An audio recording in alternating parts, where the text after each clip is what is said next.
Hello, dear students.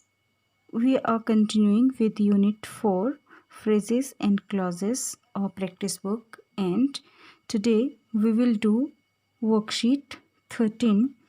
C. Complete the following sentences by adding a noun clause to each of them. Make sure that your clauses have a subject and a predicate of their own.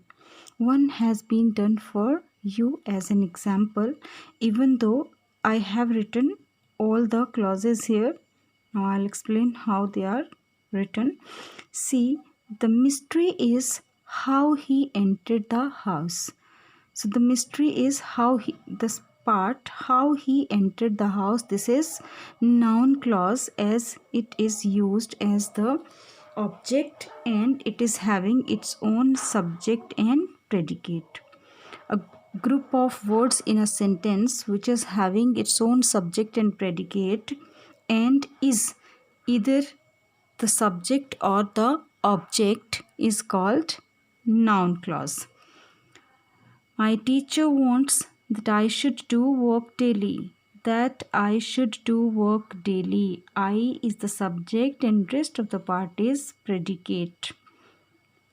I could not imagine how difficult it is to climb a mountain.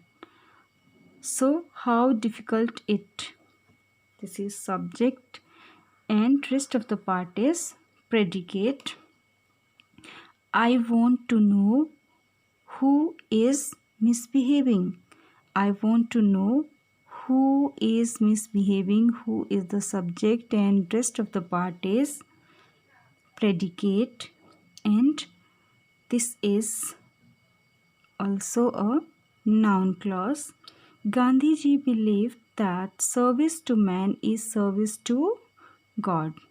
Service to man is used as subject and rest of the part is predicate.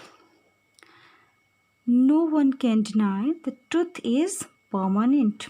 Truth is permanent. The truth is subject and is permanent is predicate. This is what I like to have. This is what I like to have. I is the subject and rest of the part is predicate.